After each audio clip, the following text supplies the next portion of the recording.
기도하고 하나님께 힘을 드리도록 하겠습니다.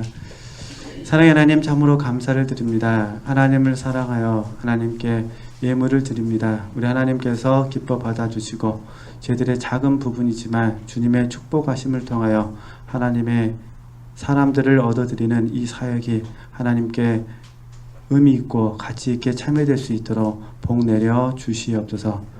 수고한 모든 손길에 함께하여 주옵시고 또 참여한 저희들에게도 동일한 은혜를 더하여 주셔서 저희들이 속해 있는 모든 곳에서 주님의 생명의 통로로서 하나님께 참여될 수 있도록 은혜 베풀어 주시옵소서.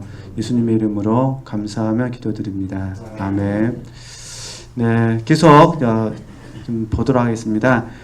오늘 충성해야 된다 그 부분에 있어서 이제 누가복음 12장 41절 48절 말씀, 이거는 지혜로운 청지기 비유입니다. 그래서 이건 이제 잊지 않더라도 한번 다음에 꼭 한번 읽어보셨으면 좋겠습니다. 그래서 주님께서 들려주시는 메시지도 그렇고 이렇게 해서 충성하시는 주님의 모습을 같이 묵상을 했고요. 그 다음에 조금 전에 저희들이 함께 읽었지만은 이제 6페이지 보시면은 C번 보이시죠? 6페이지 보시면은 C번, 그 부분은 온수 해방이 있습니다. 찾으셨죠? 6페이지. 아까 우리가 말씀을 다 같이 읽었어요. 그렇지만 다시 한번 읽으면서 좀 살펴보도록 하겠습니다. 곧 그때에 어떤 바리새인들이 나와서 이르되 나가서 여기를 떠나소서, 헤롯이 당신을 죽이고자 하나이다. 가라사대 가서 저 여우에게 이르되 오늘과 내일 내가 귀신을 쫓아내며 병을 낫게 하다가 제3일에는 완전하여지리라 하라. 그러나 오늘과 내일과 모레는 내가 갈 길을 가야 하리니 선지자가 예루살렘 밖에서는 죽는 법이 없느니라. 아멘. 이건 어떤 부분이냐면은 우리가 지금 예루살렘을 향하여, 특히 저는 이제 새 예루살렘이잖아요. 새 예루살렘을 향하여 나아가는 과정 가운데 지금 예수님께서는 헤롯이라고 말씀하셨잖아요. 쉽게 말해서 우리에게는 온수가 있다, 그런 부분입니다. 온수. 그래서 크게 새 예루살렘을 향하여 나아가도록 방해하는 온수가 우리에게 세 범주가 있습니다. 우리는 자주 공부했어요. 그냥 다시 한번 우리가 이걸 좀 공부했으면 좋겠는데 제가 써놨잖아요. 그래서 세 가지 큰 적이 있는데 첫 번째는 사단이고, 두 번째는 세상이고, 세 번째는 자기 자신. 그래서 잠깐 봐보겠습니다. 첫 번째는 사단이고, 두 번째는 세상이고, 세 번째는 자기 자신이다, 그런 부분입니다. 그러니까 우리가 아직 우린 저와 여러분은 예루살렘을 향하여 가는 도상에 있는 거잖아요. 그러니까 예수님 표현을 그대로 빌면 예수님이 여행하시고 계시니까 이걸 저희들이 이제 순례자라 부르면 지금 저희들이 순례자로서 마침표를 찍은 게 아니라 지금 순례자로서 이 길을 지금 걸어가고 있는 것입니다. 그래서 우리가 순례자로서 이 길을 걸어갈 때 굉장히 가장 기본적이면서 너무너무 중요한 훈련이 뭐냐면은 점검하는 훈련입니다. 점검되지 아니하면은 사단이, 세상이, 자기 자신이 온수가 되어가지고 나로 하여금 뒤로 물러가게 하려고 합니다. 그죠?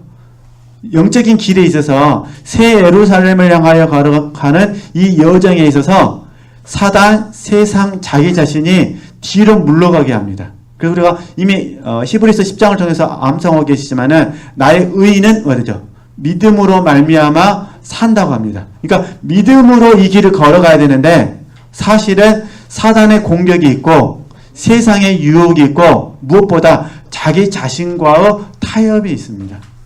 그죠? 자식이 자신과 타협. 그죠? 그래서 일단은 이 공과를 가지고 좀 나눠야 될 부분이 많이 있기 때문에 천천히 한번 이전에 배운 부분도 있으니까 하나씩 제가 말씀드리도록 하겠습니다. 혹시 우리 지체들께서 영혼을 얻어 들이시든지 아니면 개인적으로 나 자신을 주 안에서 완전한 자로 세우기를 원하신다면 반드시 우리는 사단과 세상과 자기 자신에 대해서 알아야 됩니다. 쉽게 말해서 적을 알아야 적을 이길 수 있습니다. 그죠? 그러니까 알아야 돼요. 그러니까 내가 사단도 알아야 되고, 그 다음에 세상도 알아야 되고, 그 다음에 자기 자신도 알아야 되는데, 이 알을 통해서 우리는, 물론 믿음으로 이깁니다만, 아는 것과 믿음을 통해서 우리는 이 새 존재를 반드시 이기셔야 됩니다. 그죠? 근데 이기는 거는 날마다 이겨야 돼요. 순간마다 이겨야 됩니다. 그래서 모세 이야기 잠깐만 해드리겠습니다. 모세가 이제 호렙산에서 하나님을 만나잖아요. 하나님과 모세가 만나는 과정 가운데 하나님께서 모세에게 3가지 기적을 보여주십니다. 물론 성경은 이적이라 부르죠. 그래서 첫 번째가 잘하신 것은 어떻게 되죠? 첫 번째가 지팡이를 던졌더니 뱀이 되는 거예요. 뱀꼬리를 잡았더니 다시 지팡이가 됩니다. 그죠? 두 번째 어떻게 되냐면은 자기 손을 품 안에 넣었다가 꺼냈더니 문둥병이 됩니다. 그죠? 한센병이라 부르잖아요. 지금 성경에는 문둥병 나왔으니까 이대로 하겠습니다. 그리고 세 번째는 어떻게 하냐면은 강에서 물을 떠다가 버리러 갑니다. 그게 뭐가 됩니까? 피가 됩니다. 피. 그죠? 이건 물론 학자들마다 해석하는 방법이 다 다릅니다. 그러나 저는 예수님께서 말씀하셨던 헤롯, 그리고 보편적으로 영성가들이 말하는 3가지 원수, 그리고 우리가 동의하는 3가지 이 원수들을 하나님께서 모세에게 말씀하셨던 뱀, 문둥병, 피와 연결해서 묵상하고 싶다, 그런 부분입니다. 일단 1차적으로. 그러니까 다시 이제 우리가 골로새서 1장 28절, 29절 말씀을 잘 알고 계시니까, 특별히 28절 말씀 보면은 저와 여러분이 그리스도 안에서 완전한 자가 되어야 됩니다. 그리스도 안에서. 그렇죠? 그러니까 우리가 지금 제가 이제 예수님 편을 빌리면은 새 예루살렘으로 달려가는 길이고, 사도 바울 표현을 빌리면은 어떤 제자가 참된 제자냐? 그리스도 안에서 완전한 자가 되는 거예요. 그러면 그리스도 안에서 완전한 자가 된다는 건 어떤 의미냐면은 뱀을 이기고 문둥병을 이기고 그다음에 피를 이기는 거예요. 그렇죠? 뱀은 사단이고 문둥병은 자기 자신이고 피는 세상을 의미합니다.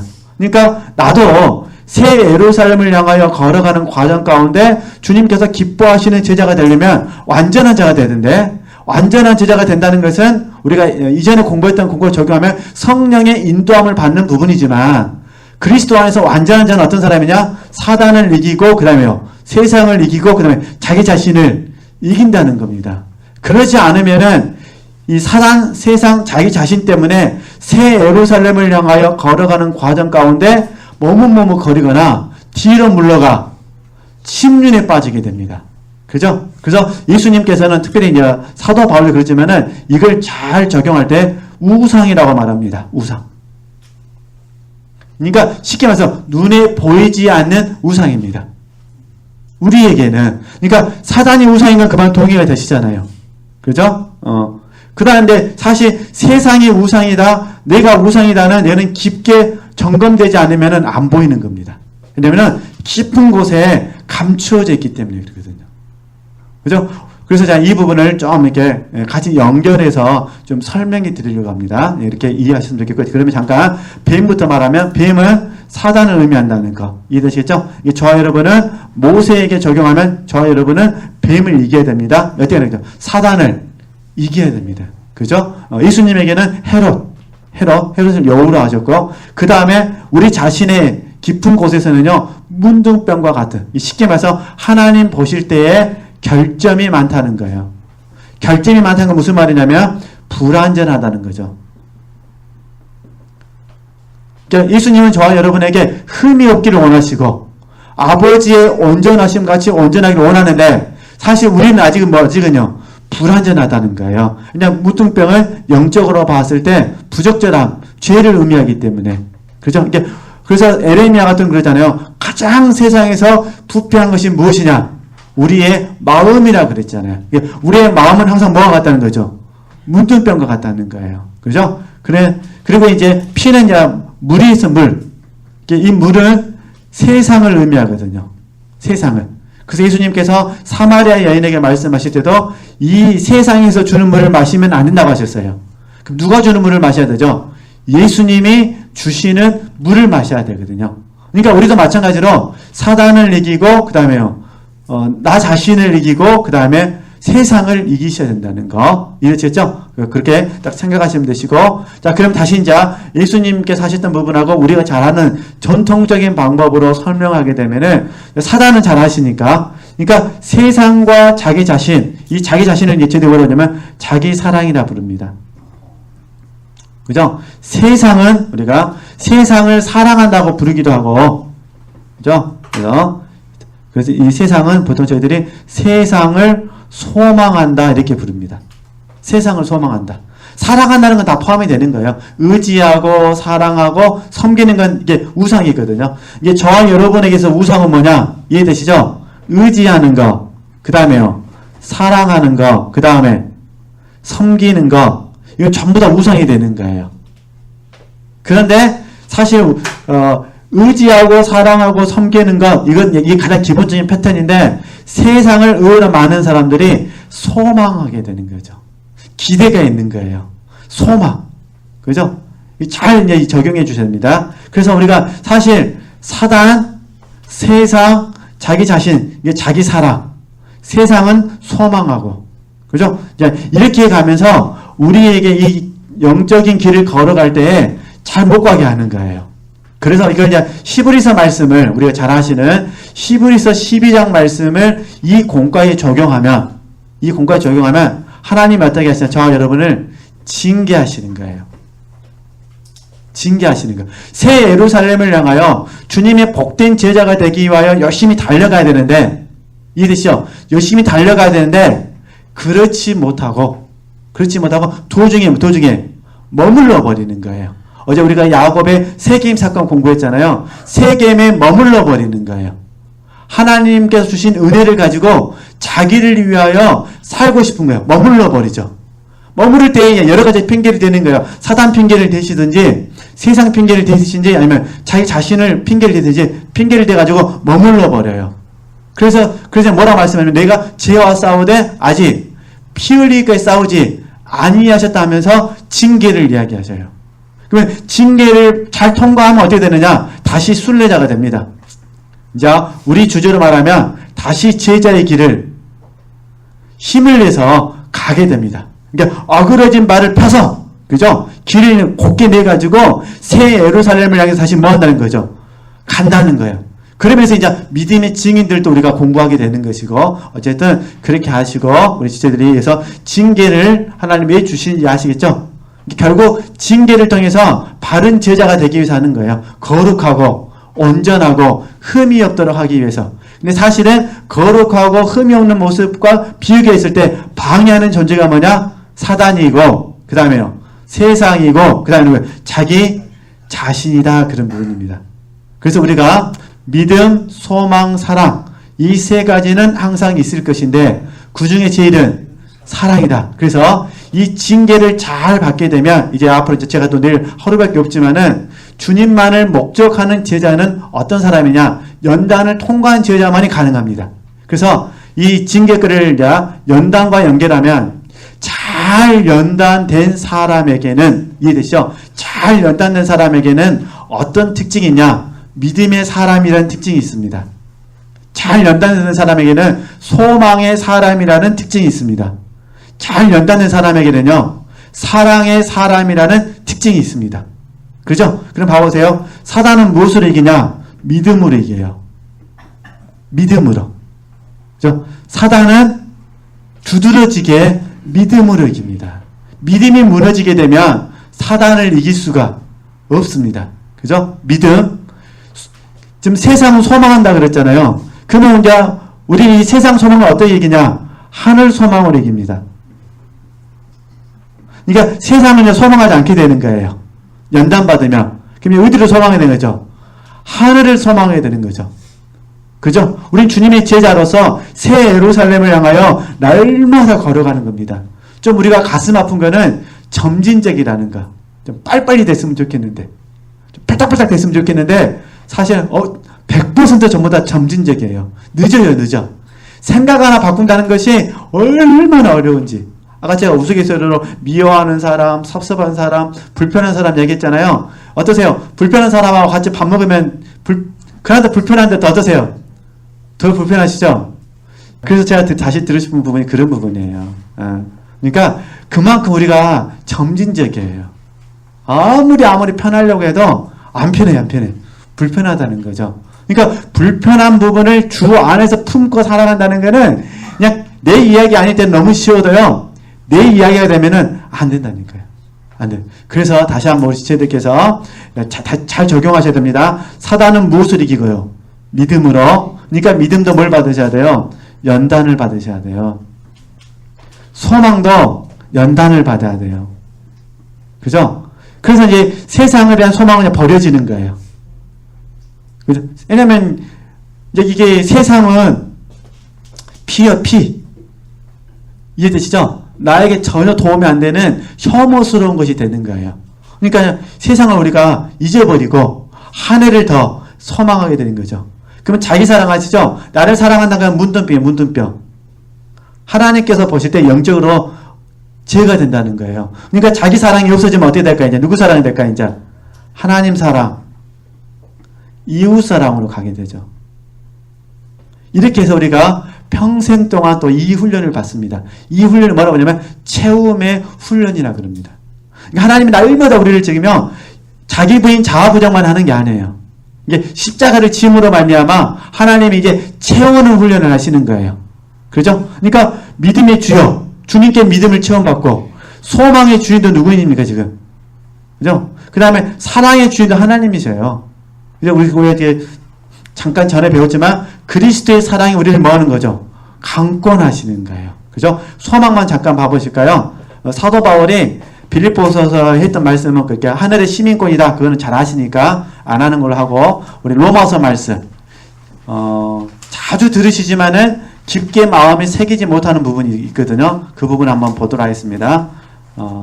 사도행 다음에 로마서 자주 읽으시고 자주 들으시지만은 깊게 묵상하지 못했던 부분들 잠깐 말씀드릴게요. 로마서 5장 5절 말씀 3절부터 볼까요? 3절에서 5절 말씀. 자, 같이 한번 읽도록 하겠습니다. 3절에서 5절 말씀. 5절을 보려고 합니다. 5절을. 다만 이뿐 아니라 우리가 환난 중에도 뭡니까? 즐거워하나니 이는 환난은 인내를, 인내는 연단을, 연단을 뭐입니까? 소망을 이룬 줄 알면. 이 소망이에요, 소망.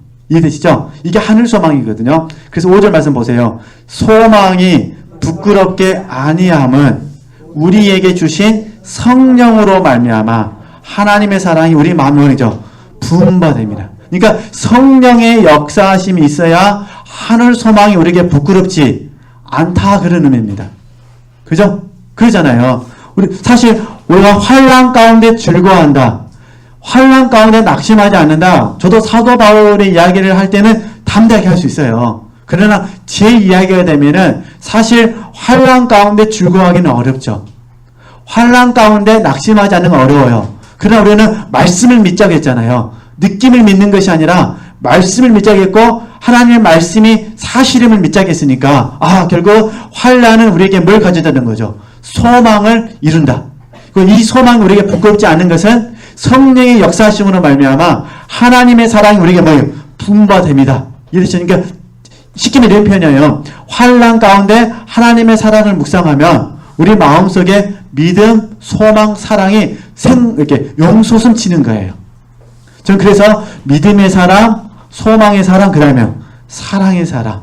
그죠? 이게 이제 우리가 참된 제자로서 최종적으로 가져야 될 덕목이 되는 거죠. 누가 보더라도 환난 가운데 믿음으로 돼야 돼요. 그죠? 환난 가운데 소망으로 돼야 됩니다. 할 수만 있다면 환난 가운데도 뭐 하셔야 돼요? 하나님을 사랑하고 이웃을 사랑하셔야 됩니다. 이게 이제 빛과 소금의 역할이죠. 이 부분이. 그러니까 우리 지체들께서 그렇게 하시고 그 다음에 하는 방법이 나오는 거냐면 홈리스를 도운다든가 이되죠. 그런 방법들이 나오는 거예요. 실제적인 부분에 있어서 이게 존재론적으로가 이게 중요합니다. 그죠? 존재론적으로는 믿음의 사람, 소망의 사람, 그 다음에요 사랑의 사람. 그리고 방법적인 부분에 있어서 홈리스를 도운다든가 고아들을 돕는다든가 어떤 선교를 한다든가 이렇게 되는 거예요. 예수님께서도 누가 있었다고요? 헤롯이 있었다. 그런데 예수님은 이겨내셨다. 근데 왜 이겨내신 걸 이걸 그대로 보여주셨냐면 제자들에게도 너희들도 동일하게 핍박을 받는데 너희들도 뭐 해야 되는 거죠? 이겨내야 된다. 우리도 마찬가지죠. 우리도 헤롯이 있다 그런 부분입니다. 그래서 제가 이제 세 가지 사단, 세상, 자기 자신을 말씀드렸고 어쨌든 모세처럼 이겨내시든지 아니면 제가 말씀드렸죠. 믿음, 소망, 사랑, 연단이라는 이름 써서 이겨내시든지 소원을 하고 우리가 달려가셨으면 좋겠다. 그러나 확실한 거는 순례자기를 포기하며 제자기를 포기하면 반드시 하나님 뭐 하시더라고요? 징계하시더라고요. 그래서 우리가 징계를 적극적인 사랑으로 받는 거예요. 어떤 사람이 이렇게 말해요. 하나님은 징계 안 하시던데? 그런 경우는 사생자가 되겠죠. 그죠? 아니면 아직 때가 되지 않았거나. 네, 제가 보니까요. 다 때가 되면 하나님이 징계하시더라고요. 그냥 어느 순간까지는 하나님이 허용해 두시는 것 같아요. 그러다가 마지막에 하나님께 그 영을 얻으시려면은 뭐 하신다고요? 징계하시고요. 그냥 하나님께서 얻지 않으려고 하면 그냥 포기해 버리시더라고요. 그럼 그 모습은 어떻게 사냐? 십자가, 온수, 노릇을 하게 되는 거죠. 어쨌든 저 여러분은 이 징계라는 걸 워낙 많이 공부하셨으니까 잘 적용하실 수 있으실 것 같습니다. 자, 그 다음에 이제 D번을 볼까요? D번. 네. D번을 보시면은 제가 관심을 가졌던 게 뭐냐면 주 목적을, 그러니까 하나님의 영원하신 목적을 잃어버려서는 안 된다. 우리가 신앙생활을 하다 보면은 본질적인 것이 있고 비본질적인 것을 경험할 때가 있어요. 자, 쉽게 예를 들면은 우리가 신앙생활을 하다 보면은 본질적인 것이 있고 비본질적인 것이 있습니다. 그러면 이제 쉽게 이제 제가 이제 교회 이야기 안 하고 가정 이야기를 한번 해보도록 하겠습니다. 가정 이야기로. 자, 부모님 날. 그래서 부모님 날이 있습니다. 부모님의 날이 있어요. 그럼 우리가 부모님의 날에 자녀들과 함께 부모님 모여서 함께 식사하기로 했습니다. 그죠? 뭐 주 목적은 뭐죠? 주 목적은 자녀들이 부모님께 감사하는 거예요. 주 목적은. 그죠? 근데 이 주 목적을 잘하기 위해서 식당을 하나 골랐습니다. 그러면 하여튼 어디가 좋을까요? 하여튼 이렇게 중국집으로 하긴 중국집으로. 자, 중국집에서 같이 모여서 식사를 합니다. 식사를 하는 과정 가운데 자녀들끼리 맛이 있냐 없냐 왜 비싼 데 골랐냐 이 뜻이죠. 이 돈이면 다른 걸 먹겠다 이래가지고 부모님 앞에서 싸워버렸어요. 그러니까 음식은 주가 아니라 뭐라면 음식은 부수적인 비본질적인 거예요. 그런데 와가지고 부모님 앞에서 어떻게 형은 돼갖고 이런 데 골랐냐고 막 이렇게 가면서 티격태격 싸워버렸습니다. 이게 부수적인 것 때문에 싸웠어요. 그러면 다 먹고 나서 아까우니까 다 먹었습니다. 또 근다고서 싸웠다고 해서 어차피 돈 내야 되니까 그러니까 이렇게 다 챙겨가서요. 그러면 이제 부모님의 입장에서는 집에 돌아가서 무슨 생각할까요? 내가 내년에는 내가 이제 부모님의 날 내가 참석한 거 봐라 이렇게 되겠죠. 그러잖아요. 그러니까 다 이게 주와 부가 이게 부수인 것이 뒤바뀌어 버린 거예요. 질문 하시겠죠? 자, 그러면 이제 이거를 이제 다시 이제 그러면 이제 교회로 적용할 교회로. 이제 교회에서 주가 된 건 뭐냐면은 주가 되는 것은 이미 다 알고 계시는 거니까요. 그리스도인이 완전한 자가 되는 겁니다.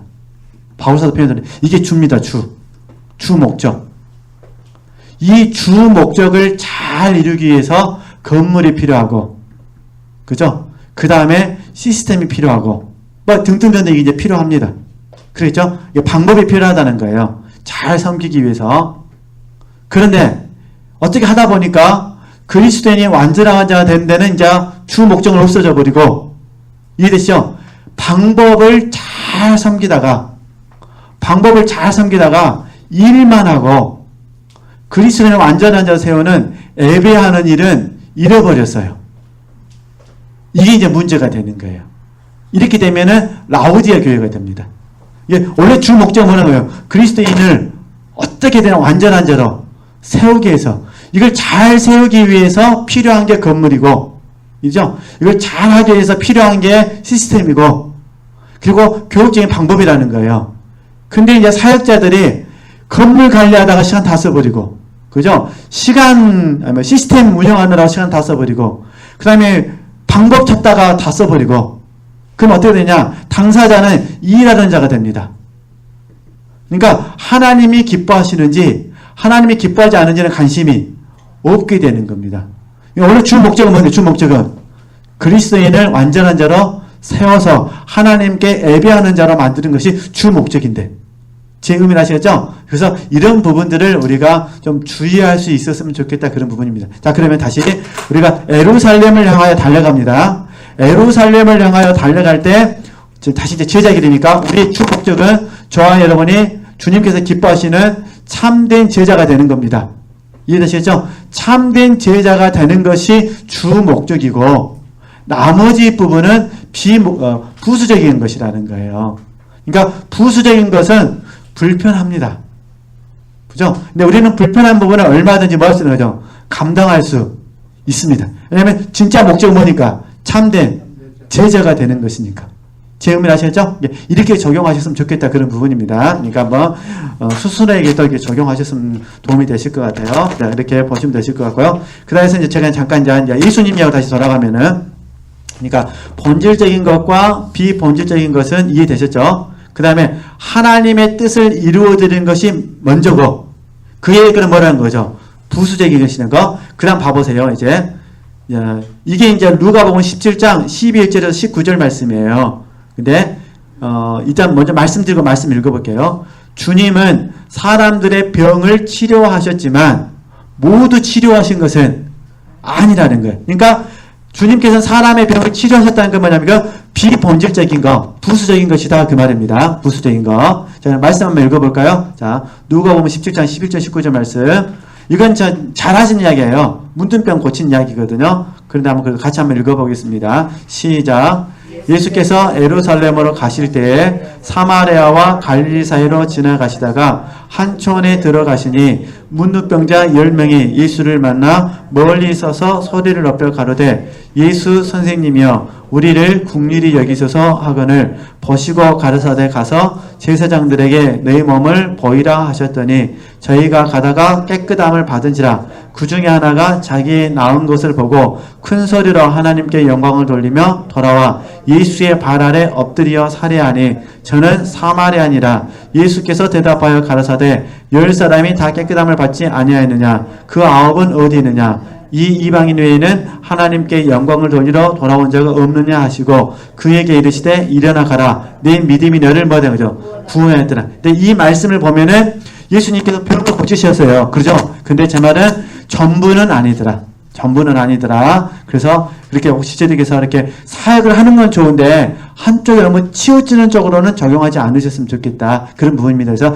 다시 정리하면 뭐냐면은 사람이 뭐하다? 중요하고 그 사람이 주님을 목적하는 데 초점을 맞추셔야 된다. 그래서 자, 주 목적이 뭐냐? 빌립보서 3장 10절에서 12절 말씀을 제가 인용한 겁니다. 잘 아시니까 넘어가도록 하겠습니다. 넘어가고 그 다음에 7절에 가서요. 7절에 가서 지금요 미리 제가 내일 할 것이 아니라 오늘 하려고 나눠드렸는데 못 할 것 같습니다. 그냥 가져가셔서 예습해 오시면 되시는데요. 한번 읽어가지고 오시면 도움이 되실 것 같습니다. 7쪽을 보시면은 자 우리가 주님과 함께 지는 삶. 이게 무슨 말이냐면 십자가는 주님과 함께 지는 것이라는 거예요. 나 혼자 지는 것이 아니라 예수님께서는 혼자 지셨어요. 물론 너무 힘드셔가지고 도중에 다른 사람이 져줬지만 그러나 우리 입장에서는 주님이 우리와 함께 지신다 라고 생각하시면 되실 것 같습니다. 그래서 A번으로 바로 가겠습니다. A번. 자 보면은 누가복음 18장 31절 말씀 봐보세요. 우리가 뭐하노니? 가노니. 이해되시죠? 말씀 읽어보겠습니다. 예수께서 12제자를 데리시고 이르시되 보라 우리가 뭡니까? 예루살렘으로 올라가노니 선지자들로 기록된 모든 것이 인자에게 응하리라. 그러니까 예루살렘은 혼자 가는 것이 아니라 누가 간다는 거예요? 우리가 간다는 거예요. 그래서 이 우리가 중요합니다. 우리가. 그죠? 그래서 사도 바울 같은 경우도 우리가 이미 암송하고 계신데 에베소서 4장 13절 말씀에 그러잖아요. 우리가 그러거든요. 내가가 아니라 우리가 예수 그리스도를 믿는 것과 아는 일에 하나가 되어 이렇게 말합니다. 그러니까 예루살렘에 올라가는 것은 우리가 가는 겁니다. 그러니까 함께 하신, 이해되시죠? 우리 지체들께서 이 영적인 길을 걸어가실 때, 제자의 길을 걸어가실 때 나만 걸어간다고 생각하시면 안 됩니다. 누가 함께 가신다고요? 우리가. 그러니까 1차적으로는 성령 하나님이 우리 안에서 함께 가시고 2차적으로는 믿음의 친구들끼리, 그죠? 믿음의 동반자들끼리 함께 순례길을 걸어가고 제자의 길을 걸어간다고 생각하셨으면 좋겠습니다. 그러니까 어쨌든 우리가 주님과 함께 간다는 거 적용하시고, 그 다음에 B번 보겠습니다. B번. 또 말씀해 보니까 주님은 앞서 가시고 우리는 뭐 한다는 거죠?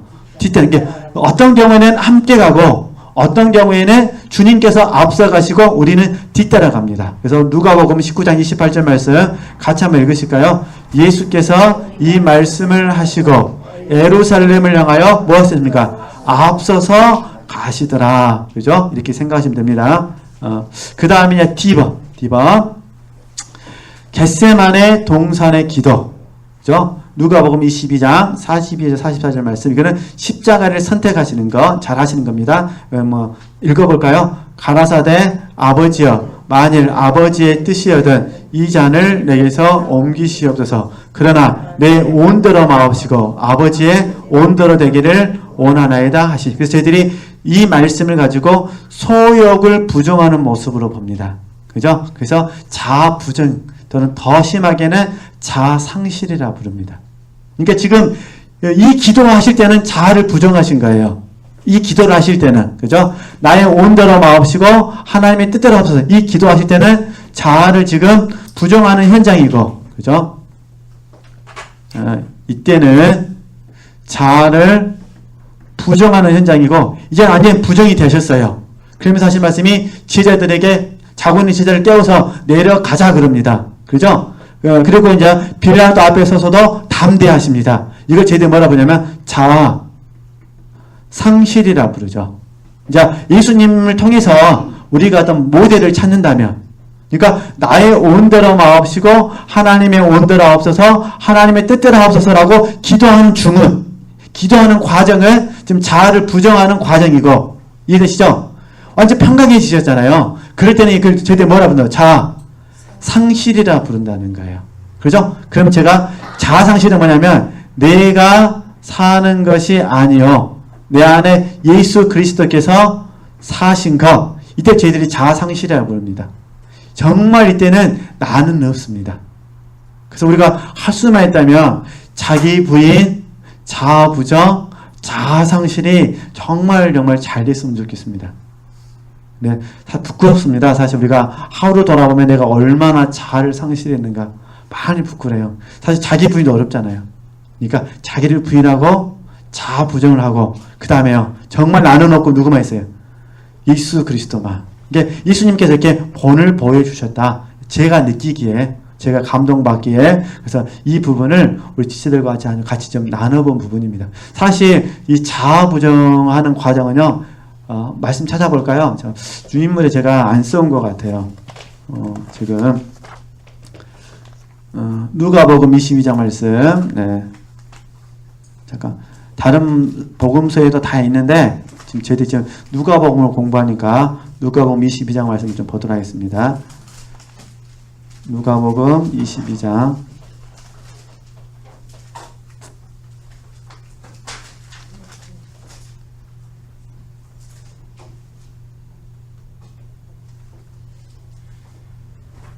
44절 말씀 봐보시겠어요? 43절부터 볼까요? 42절을 읽었으니까 봐보세요. 43절 말씀, 사자가 하늘로부터 예수께 나타나서 뭐합니까? 힘을 도왔습니다. 근데도 44절 말씀 보세요. 예수께서 힘쓰고 애써 더욱 뭐합니까? 간절히 기도하시잖아요. 땀이 땅에 떨어지는 것이 뭐 같더라? 핏방 같이더라. 사실 자아를 부정하는 것은 쉬운 게 아닙니다. 천사가, 말씀드려야 되겠죠? 사자가, 보통 우리 사자를 천사로 보니까 사자가 하늘로부터 예수님께 나타나가지고요, 힘을 모으는 거예요. 돕는 거예요. 근데 자아를 부정하실 때 힘쓰고, 애쓰고, 그 다음에 더욱 간절히 기도하시잖아요. 그러니까 사실 우리 제자의 길을 걸어가는 저희들에게도 이런 아픔이 있습니다. 힘쓰고 애쓰고 얼마나 간절하신지. 그렇죠? 저는 그래서 저 스스로에게 가르칠 때가 많아요. 이 정도 가지고 하면 되겠느냐. 사실 우리는 자아보정하려면 막 다 죽은 것 같잖아요. 다 끝난 것 같고 얼마나 불안하고 낙심이 찾아오고, 그죠? 근데 깨닫고 보면은 시편 77편 말씀이 맞는 것 같아요. 이는 나의 연약함이라. 그렇잖아요. 이는 나의 연약함이라. 성령 하나님이 우리 안에 계시기 때문에 성령을 의리하면 되는데 그렇지 못하는 거예요. 그러니까 하나님께 문제가 있다는 것이 아니라 누구에게 문제가 있다는 거죠. 나에게, 이는 나의 연약함이라. 하나님께 회개하는데 어찌됐든 제 입장에서 설명해 본 겁니다. 자기 부인도 설명해 드렸고 자아 부정도 설명해 드렸고 자아 상실도 설명 드렸습니다. 제 입장에서 제가 이런 공과들을 통해서 배우는 거예요. 아, 이렇게 내가 자기 부인을 적용해야 되겠구나. 아, 이렇게 자아 부정을 적용해야 되겠구나. 이렇게 자아 상실을 적용해야 되겠구나. 그러면서 제 안에서 체득이 되어가는 거죠. 그죠? 그러니까 사건이 있으실 때마다 이렇게 적용해 보셨으면 좋겠습니다. 사건이 있으실 때마다. 자, 그 다음에 이제 제자의 길. 이거는 이제 내일 공부하겠습니다. 제자의 길은. 그래서 내일 그 유인물 보면 아시겠지만 유인물에서 뒤에서도 공부할 거예요. 뒤에서부터. 앞에서도 공부하는 애들은 뒤에서도 공부할 거니까 한번 생각하시면 되시고. 자, 5번은 어떤 주제냐면 5번은 문제는 이제 5번은 이런 부분이에요. 5번이 이제 굉장히 중요한데 5번은 어느 정도까지 자 성장했어요. 어느 정도까지 성장했는데 고난이 찾아온 겁니다. 히브리서 말씀 그대로 적용하는 거니까. 자, 제자의 길을 걸어갔습니다. 이 제자의 길, 그리고 제자의 길을 잘 가고 있는데 자, 히브리서 말씀이니까 제자의 길을 잘 가고 있는데 지금 고난이 찾아왔어요. 그죠? 이제 히브리서니까 고난이 찾아왔을 때 지금 히브리서 기자가 이 제자의 길을 걸어가고 있는 사람들의 문제점을 이제 말을 해주는 거예요. 문제점. 예, 그 문제점이 뭐냐? 그죠? 우리도 마찬가지잖아요. 지금까지 고생을 해가지고 영적인 제자가 되기 위해서 잘 달려왔다는 거예요. 근데 내가 원하면도 안 되는 것이 고난이죠. 사실 우리에게는. 안 그러신가요? 우리에게 적용하면, 지금 우리에게 적용하면, 그죠? 많은 분들에게 고난은요, 내 원대로 안 되는 거예요. 사실 이게 욕심이죠, 욕심. 욕심.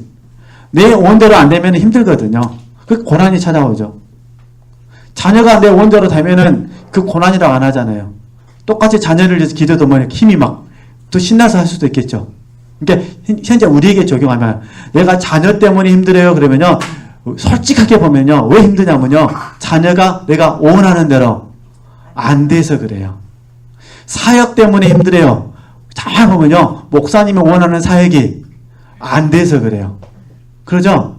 좀 여자분들도 많으니까 남편들이 그냥 나를 힘들게 해요. 그럼 뭐가 된 거죠? 남편들이 지금 내가 원하는 대로 지금 안 움직여주는 거예요. 또 우리 남자들도 아내가 나를 힘들게 해요. 그죠? 그럼 보면 똑같아요. 내가 원하는 대로 안 되는 거예요. 운전도 봐보세요. 운전도 내가 원하는 대로 운전되면은요, 이 LA 도로가 좁다 하더라도 카레이스가 돼가지고 싹 스릴을 느낄 겁니다. 근데 운전도 보면 내가 원하는 대로 됩니까? 안 됩니까? 안 돼요. 주차도 내가 원하는 대로 안 돼요. 그러니까 내 마음에 뭐가 생기는 거죠? 고난이 생기는 거죠. 그렇죠? 인터뷰도 그렇더라고요. 제가 보니까 어차피 2시간이요. 이해되시죠? 이리 서도 저리 서도 보면은 네, 빨리 나오면 1시간 반이고 늦게 나오면 2시간 나옵니다. 근데 어떨 때는 똑같은 2시간이어도 고난 아닌 날이 있어요. 어떤 날은 2시간이어도 고난인 날이 있어요. 이유는 딱 하나예요. 내가 원하는 대로 되면 2시간도 괜찮아요. 내가 원하는 대로 안 되면 30분도 고난, 30분도 고난이요. 정확하죠? 아니야. 우리 지금 이 좋은 세계 넘버원 미국에 사시는데 고난을 이렇게 설명해보자 그런 부분이에요. 예수님은 진짜로 십자가를 지시는 길이지만 우린 그 정도는 아니니까. 그렇죠? 그래서 이때 어떻게 되느냐 그 말이에요. 말씀을 한번 보도록 하겠습니다. 네. 그래서 히브리서 2장 말씀 3가 뭐 하자는 거죠? 조심하자. 삼가. 말씀 읽으면 금방 하십니다. 말씀 한번 읽어보겠습니다. 자, 봐보세요. 그러므로 모든 들은 것을 우리가 더욱 간절히 삼갈지니 혹 흘러 떠내려갈까 뭐노라? 염려. 이때 염려가 영적인 염려예요. 그죠? 그러니까 목회자라면 이런 염려가 있어야 돼요. 그죠? 자, 그럼 다시 봐보세요. 모든 들은 것을 우리가 더 간절히 뭐란 거죠? 삼갈지니. 이 지켜야 된다 그 말입니다. 왜 지켜야 되느냐? 안 지키면 뭐가 되는 거죠? 흘러 떠내려갈까 염려. 그래서 흘러 떠내려간다는 게 뜻이 뭐냐면은, 자, 그래서 8페이지를 보시는 겁니다. 자, 그래서 어제 제가 말씀드렸던 이제 생활의 염려를 같이 나눠보려고 그래요. 그죠? 자, 다시 봐보세요. 내 원대로 안 되면 뭐가 찾아온다고요? 고난입니다. 그러면 내 원대로 안 돼서 고난인데 하나님 그걸 우리 욕심이라고 말씀하셔요. 근데 이걸 우리에게는 어떻게 나타나냐?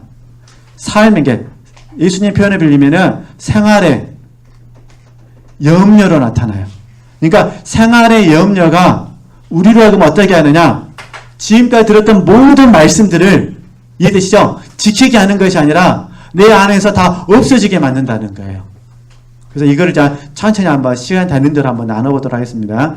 저도 이렇게 설명할 줄 몰랐습니다. 네, 그러면은 자 다시 그러면 이제 8쪽에 가서 우리가 국어는 어쩔 수가 없는 것 같아요. 국어는 이해를 해야 돼요. 그래서 약속을 한번 해보는 겁니다. 자 그러면은 우리 세워 나간다는 말씀이 있었잖아요, 그죠? 그러니까 혹 흘러 떠내려갈까 그러잖아요. 혹 흘러 떠내려갈까라는 게 이제 흘러라는 의미는 뭐냐면은 세워 나간다는 의미가 있어요. 이해되시겠죠? 그러니까 뭐 말씀을 다 들었는데 잘못하면 그 들었던 말씀 우리 안에서 흘러간다는 거예요. 또 하나는 뭐냐? 떠내려간다는 거예요. 이제 흘러간다는 건 뭐냐? 우리 머리체계 내에서 세워 나가는 거예요. 이해되시겠죠? 그러면 저희들은 세워 나간다는 걸 뭐라 부르냐? 망각이라 불러요. 이해되시죠? 그러니까 망각이라는 건 어떤 의미냐면 단순하게 망각은 뭐냐면은 마음속에서 잊어버리는 것이 망각입니다. 단순하게 말씀드리면은 근데 예수님께서도 또 우리 하나님께서도 우리에게 잊어버려서는 안 될 걸 말씀하시잖아요. 그때 이제 망각은 어떤 부분이냐면 어떤 일이나 사실을 잊어버리는 거예요. 그러니까 망각을 적용할 때 첫 번째 어떤 일, 그죠? 어떤 사실을 뭐하는 사실을 잊어버리는 것을 망각이라 그래요. 쉽게 말하면 우리 이제 권사님들이 분명히 소파에 앉아갖고 뭘 생각을 했어요. 내가 뭐 가지러 가야지. 그래서 딱 중앙에 가는데 생각이 안 나. 내가 여기 왜 왔지? 그때 무슨 말 드세요? 내가 또 잊어버렸네. 그걸 뭐라 부른다고요? 망각. 그죠? 이런 경우는 대체적으로 다 비슷비슷해요. 상관없어요. 이런 건. 어차피 육신적인 것이니까 다시 소파에 가서 앉아가고 뭐 하시면 돼? 생각하시면 되시잖아요. 제 말 맞죠? 이거는 어느 누구나 다 경험하는 거니까. 근데 이제 이 망각이 진리와 연결되면 심각한 문제가 돼요. 두 번째. 어떤 일이나 사실이니까 하나님의 말씀이나 하나님께서 주시는 하나님의 공과가 되는 거예요. 하나님의 말씀, 하나님의 공과를 저와 여러분이 뭐 한다는 거죠? 망각해버리는 거예요. 그래서 주님께서 하신 말씀이 나를 뭐하라? 기념하라고 말씀하신 거예요. 왜냐하면 기념하지 않으면 뭐하니까? 망각하니까. 그래서 이 기념하라 말을 다른 말로 적용하면 기억하라가 되는 거예요. 기억하라. 그죠? 그러니까 다른 건 잊어버릴 수가 있어요. 내가 주방에 애 갔지? 잊어버릴 수가 있다는 거예요. 스마트폰 들면서 스마트폰 어디 갔지? 할 수 있다는 거예요. 찾기 들고 있으면서 이해되시죠? 찾기 들고 있으면서 찾기가 어디 갔지? 그럴 수 있어요. 그건 할렐루야. 다 할 수 있습니다. 우리 오늘 참석하신 박연정 집사님이 마트에서 저를 안 잊어버렸다니까요. 제 이름을 불러주더라고요. 제가 얼마나 놀랬겠습니까? 그냥 마트에서 제 이름 부르사는 오는데 목사님 그러는데 전 저 아닌 줄 알았으니까요. 떠나보니까 우리 집사님이시네. 기획해 주셔가지고 이렇게 지금 거의 10년인지는 잘 모르겠습니다. 하여튼 10년 가끔 10년 만에 아마 만나는 거잖아요. 그러니까 망각 안 하셨으니까 옷을 많이 번 사람인데 이랬으면은 이 자리 못 오시죠. 그렇잖아요. 그러니까 제 의미를 아시겠죠? 그러니까 우리가 사실 하나님의 말씀은 전부를 기억할 수는 없습니다. 하나님의 권과도 전부 기억할 수는 없습니다. 그러나 성령께서 생각나게 하시면, 그죠? 이게 성령은 가르치시고 성령은 생각나게 하시니까 성령께서 생각나게 하시면 망각해야 될까 안 해야 될까요? 망각하면 안 되고 어디로 가셔야 돼요? 기억으로 가셔야 돼요. 그죠? 그러니까 하나님의 말씀과 하나님의 권과, 특별히 성령께서 가르치시고 생각나게 하신다면 반드시 우리는 뭐 해야 된다? 기억해야 되는데, 문제는 생활의 염려가 찾아오면, 그러면 다시 교재로 돌아가세요. 봐보세요. 자, 제가 이제 뭐라고 써놨냐면은, 내 마음이 다른 곳으로 분주하다 보니 주의 말씀이 뭐라는 거죠? 기억되지 않는다는 거예요. 내 마음이 다른 곳에 뭐하다 보니까 분주하다 보니까, 그렇죠? 자, 그러면은 누가복음 말씀 보겠습니다. 우리 누가복음 찾아놨으니까 누가복음 21장 34절 말씀. 네. 자, 제가 읽겠습니다. 누가복음 21장 34절 말씀 봐보세요. 너희는 스스로 조심하라. 그렇지 않으면, 조심하지 않으면 방탕함과 술 취함과 생활에 뭐요? 염려. 봐보세요. 이게 방탕하고 술 취하면 우리가 해당되니까 지어버리고, 근데 뭐가 있냐? 생활의 염려로 마음이 뭐해지는 거죠? 둔하죠. 이 말은 뭐냐면 생활의 염려가, 제가 써는 표현도 빌리면은 내 마음을 뺏어가 버린 거예요. 그렇죠? 그러니까 생활의 염려로 마음이 둔하여지고, 이게 둔해진다면은 여기서 말하는 분주해진다 그 말입니다. 그죠? 그러니까 생활의 염려로 둔해진다는 거는 생활의 염려로 분주해진다는 거예요. 분주화. 그죠? 분주하면 어떻게 되느냐?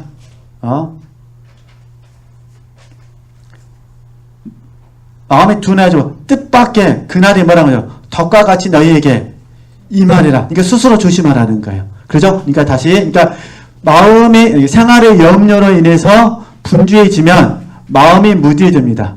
그러면 이곳에 하나님이 계시지 않게 됩니다. 쉽게 말해서 하나님은 영 안에서는 함께 계시는데 내 마음속에서는 하나님이 세워나가시는 거예요. 여기에 대표적인 사람이 누구냐? 마르다입니다. 마르다가 처음에는 주님을 섬겼어요. 정말 주님을 사랑해 섬겼습니다. 근데 음식 만든 일로 인해서 마음이 뭐해지니? 분주해지니, 그죠? 마음이 음식으로 인해서 염려가 생겼고 마음이 분주해지니 하나님, 주님은 간데 없고 뭐가 생긴 거죠? 불평과 원망이 생기는 거예요. 먼저는 주님께, 그 다음에 두 번째는요, 동생에게. 이렇게 되는 거죠.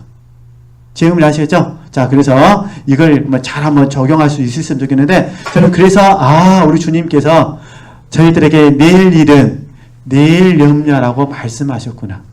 그죠? 그렇게 하시고 한번, 이렇게 한번 적용해 보시는 겁니다. 혹시 내가 지금 영적인 부분에 있어서 집중이 안 된다 그러면 다른 데서 원인을 찾으시면 안 되고요. 내가 지금 생활의 염려로 마음을 빼앗겼구나. 내가 생활의 염려에 마음을 몰두했구나.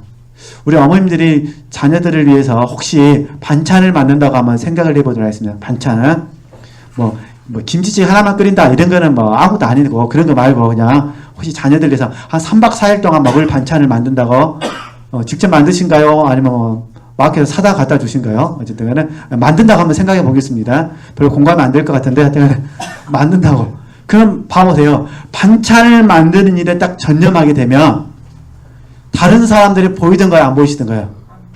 안 보여요. 친구들이 만나자 가면은 만나고 싶으면 생기냐 안 생겨요? 안 생겨요. 근데 반찬을 다 만들고 나면 뭐합니까? 어이구, 이 친구 만나야겠네? 이렇게 돼요. 그러죠? 이게 심한 경우에는 우리 목사님들도 그런데 사역에 마음을 뺏겨버리면, 그죠? 하나님은 없어요. 뭐에만 가시면 사역을 끝내야 된다는 것에만. 이게 사역 끝내는 것이 목적이 되는 거예요. 사실은 사역 끝내는 것이 목적이 아니라 하나님의 통로되는 것이 목적이잖아요. 이렇게 이해하시면 된다는 거예요. 쉽게 말하면. 그러니까 저도 가끔씩 이 말씀을 묵상합니다. 내 마음을 빼앗아가는 건 무엇일까? 그죠? 다시, 그러니까 세워나가는 거 조심하셔야 됩니다. 그러니까 흘러간다는 거는 세워나간다는 것이다. 이 말은 망각을 의미한다는 거. 이렇게 잘못하다 보면은 주의 말씀이 기억되지 않는다는 거. 성령께서 생각나게 하시더라도 기억이 안 되는 겁니다. 그 다음에 또 하나는 뭐냐면요. 떠내려간다. 이거는 뭐냐면 목적 없이 뭐라는 거죠? 표류한다는 겁니다. 그러니까 목표가 없어요. 목표가 없이 방황하는 삶을 사는 겁니다. 그러면 안 된다는 겁니다. 그러니까 우리의 마음은 반드시 뭐가 있어야 돼요? 분명한 목적이 있어야 됩니다. 그래서 제가 빌립보서 3장 10절에서 16절 말씀, 그 다음에 빌립보서 2장 12절 말씀, 고린도전서 15장 10절 말씀을 제가 기록해 놨습니다. 그죠? 그래서 이제 하나만 고린도전서 15장 10절 말씀 옆에다 아마 이것만 써놓으시면 돼요. 그러니까 하나님의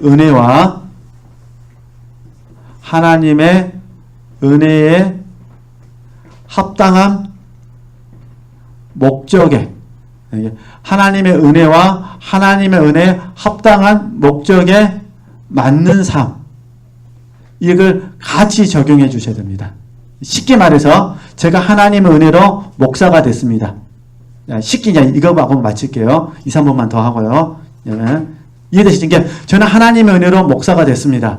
그죠? 근데 목사 되는 게 하나님의 뜻은 아니라는 거예요. 이게 하나님 은혜로 목사는 됐는데 그럼 저는 어떤 삶을 살아야 될까요? 은혜의 합당한 목적에 맞는 삶을 살아야 돼요. 그죠? 그래서 저는 어떻게 되냐면 이 목사로서 하나님의 합당한 목적, 하나님이 저를 통해서 영혼을 예를 들면 섬기기를 원하신다. 그럼 이게 이제 하나님의 목적이 되는 거죠. 이 목적에 맞는 삶을 사는 겁니다. 그렇죠?